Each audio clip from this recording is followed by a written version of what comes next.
Hello friends, welcome to study कर। मैं हूं आपका दोस्त प्रभाकर। आज के इस महत्वपूर्ण लेक्चर में 30 अप्रैल 2023 के मोस्ट इंपॉर्टेंट करंट अफेयर्स के क्वेश्चन डिस्कस करेंगे, तो आप इस पूरे लेक्चर को लास्ट तक जरूर देखिएगा। आज का पहला क्वेश्चन है, हाल ही में पुष्करालु महोत्सव कहाँ शुरू हुआ है? तो यह वाराणसी उत्तर प्रदेश में शुरू हुआ है और यह जो महोत्सव है यह 12 दिन मनाया जाता है और इस महोत्सव को गंगा पुष्करम और पुष्करा या पुष्कर के नाम से भी जाना जाता है।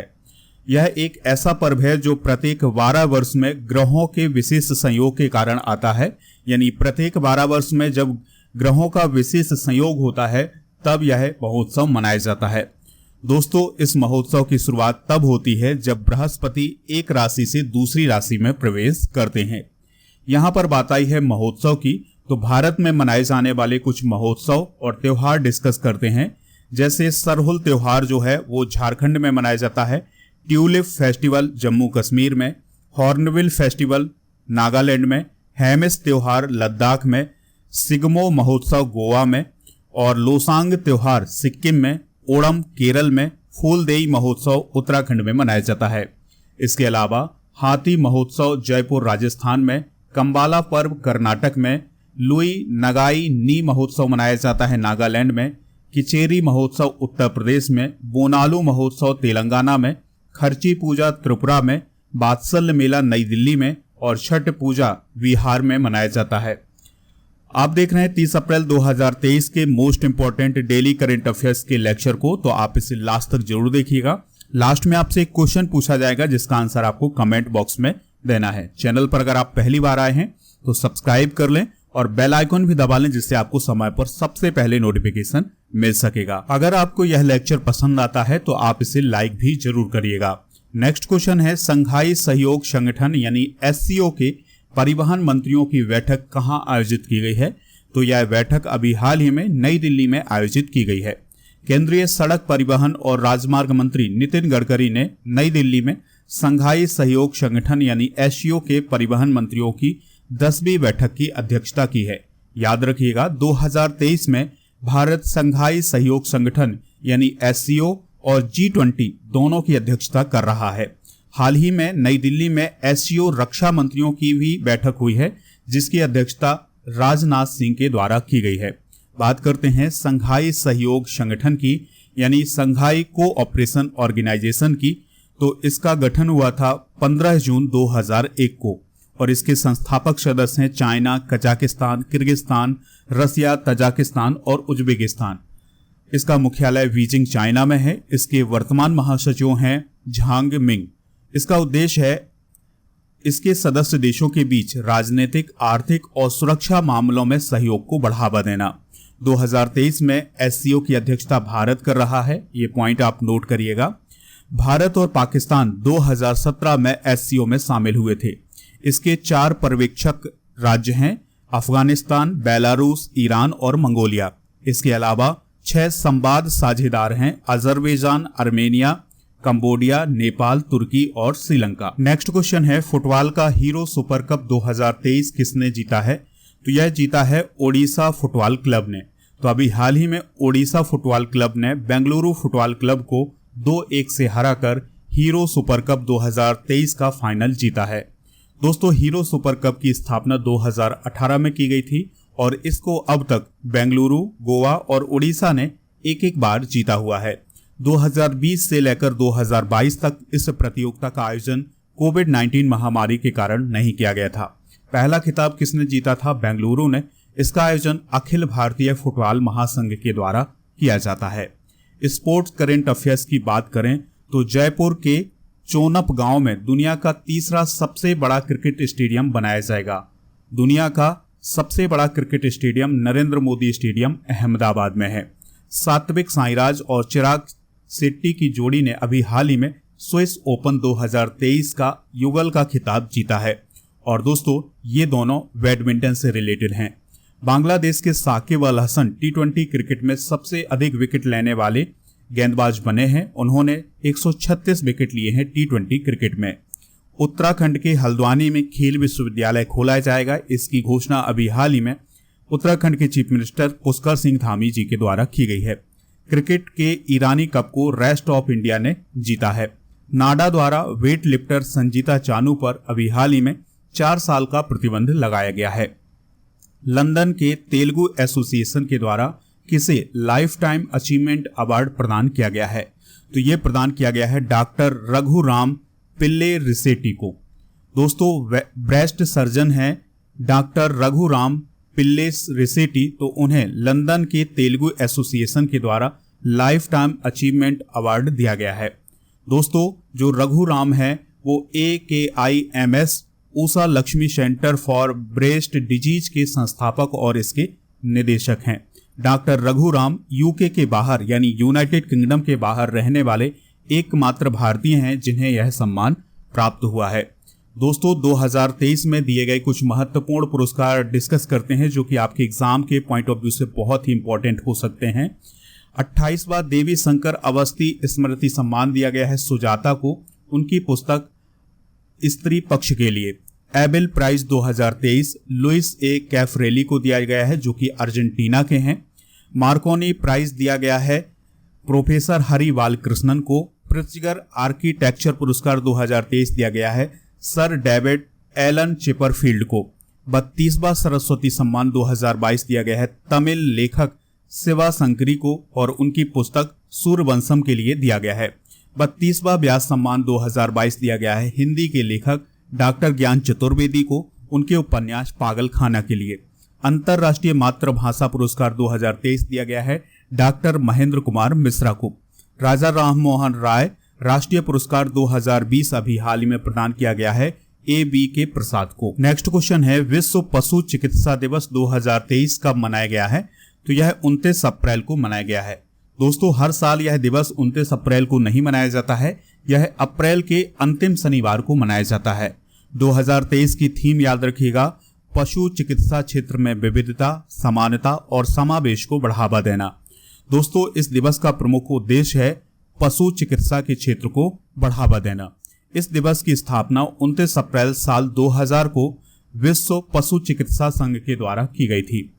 अप्रैल माह में अब तक मनाए गए प्रमुख दिवस डिस्कस करते हैं। International girls in ICT day कब मनाया गया है? 27 अप्रैल को। विश्व बौद्धिक संपदा दिवस 26 अप्रैल को। अंतर्राष्ट्रीय प्रतिनिधि दिवस 25 अप्रैल को। विश्व मलेरिया दिवस 25 अप्रैल को। खोंगजोम दिवस 23 अप्रैल को।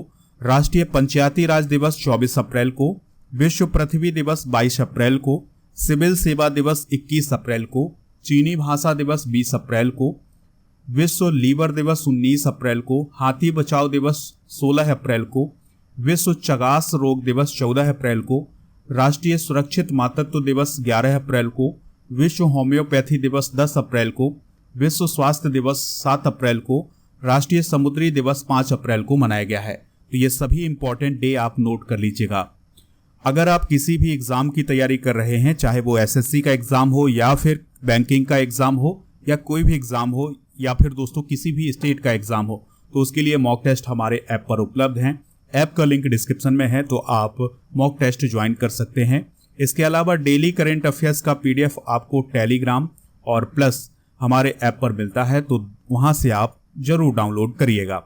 दोस्तों, अगर आप मॉक टेस्ट में डिस्काउंट पाना चाहते हैं तो मेरा कूपन कोड यूज करिएगा PS100, आपको डिस्काउंट भी मिल जाएगा। नेक्स्ट क्वेश्चन है, हाल ही में प्रधानमंत्री ने कितने FM ट्रांसमीटर्स का उद्घाटन किया है? 91 ट्रांसमीटर्स का उद्घाटन किया है। तो भारत में रेडियो कनेक्टिविटी बढ़ाने के लिए 91 FM ट्रांसमीटरों का अभी हाल ही में उद्घाटन किया गया है।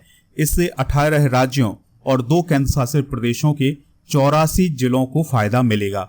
इससे सीमावर्ती क्षेत्रों और आकांक्षी जिलों में FM रेडियो संपर्क को बढ़ावा मिलेगा। दोस्तों, ऑल इंडिया रेडियो की बात करें तो इसकी स्थापना 23 जुलाई 1927 को की गई थी और 1957 में इसे आकाशवाणी किया गया था। विश्व रेडियो दिवस कब मनाया जाता है? याद रखिएगा, 13 फरवरी को मनाया जाता है। कुछ नेशनल करंट अफेयर्स को डिस्कस करते हैं। तो अभी हाल ही में PM मोदी ने कोच्चि में वाटर मेट्रो का शुभारंभ किया है। केंद्रीय मंत्री सर्बानंद सोनोवाल ने तमिलनाडु में नौवहन मंत्रालय के प्रौद्योगिकी शाखा का उद्घाटन किया है। मन की बात के 100वें संस्करण पर 100 रुपए के सिक्के का अभी हाल ही में लोकार्पण किया गया है।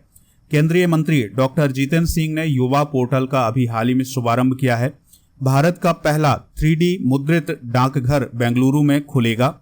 अमित शाह ने अरुणाचल प्रदेश में वाइब्रेंट विलेज प्रोग्राम की अभी हाल ही में शुरुआत की है।